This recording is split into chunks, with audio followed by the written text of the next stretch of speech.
All right, so every Tuesday afternoon and Thursday afternoon with the guys in the back, what we do is we do continuous improvement. So we all have to come up with an idea of something we can improve on to make our life better and make us work less hard. I like to think of it, and it annoys people when I say that, but let's find the lazy way. As long as it doesn't impact safety, quality, or slows us down, then we're open to trying anything new at Innovatools to help increase our production, increase our quality, and make us work more safely.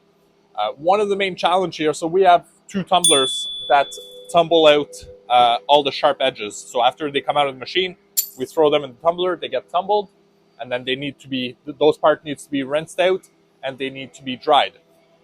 So these tumblers save us a lot of time handling the parts and not having to deburr them by hand, but it's still annoying having to bring clean water to the tumblers. We used to have to fill up water jugs at the sink over at the other end of the shop, bring it here, and then pump that out into the tumblers. Once that was run through the tumblers, the dirty water would go in another bucket that we would have to bring to the filters to drain out to clean up the dirty water before it goes into the septic. So everybody hated to do that, and everybody was always saying, well, let's bring water to the tumbler. And my train of thought was always, heck no, because somebody's going to forget to shut off the water, and there's going to be a puddle of water all over the floor, which is a common reoccurrence for many machine shops that we follow online, people forgetting to the fill station in the water.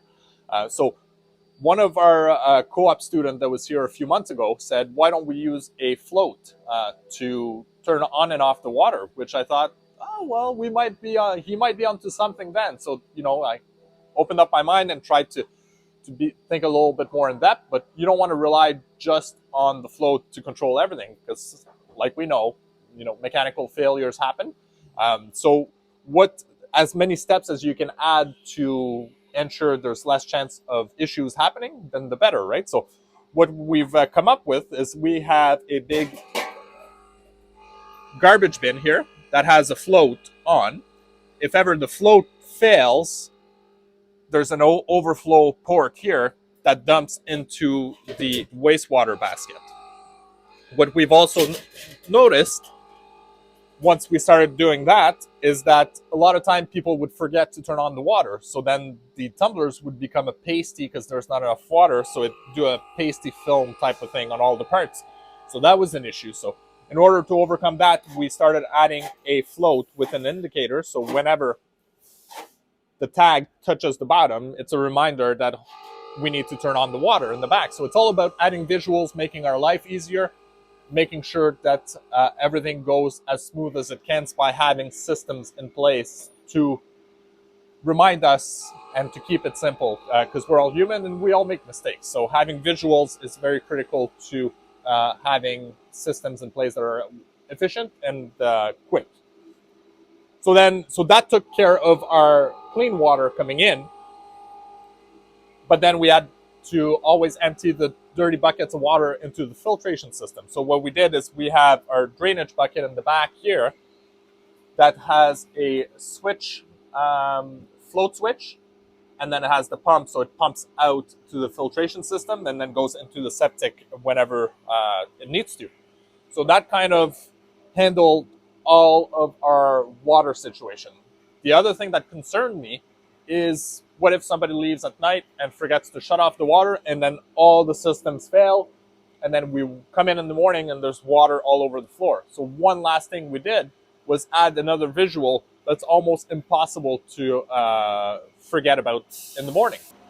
When you want to turn on the water, you got to open up the valve that comes out with a little flag like this and prevents you from going to turn off the machines at the end of the night. So if you go by it, you have no choice but to close it. So that ensures there's no water anywhere in that area. So if a pipe bursts or anything happens, this is kind of the fail-safe situation. So it's all little things like that. Visuals are things that help us make our life and not have to overthink stuff that are useless to us. So, same thing with your construction company. Ask your employees what annoys them, what they would like to be more efficient with. what can make their life easier. So as long as it doesn't impact safety, quality, and slows them down, it's all a win-win situation for everybody. And us as people that sometimes are in the managerial position, we don't necessarily do the hands-on job, so it's hard for us as managers to see what the issues and the challenges are that our employees see every day, right? So anything we can do to make their life easier is a win-win situation for everybody.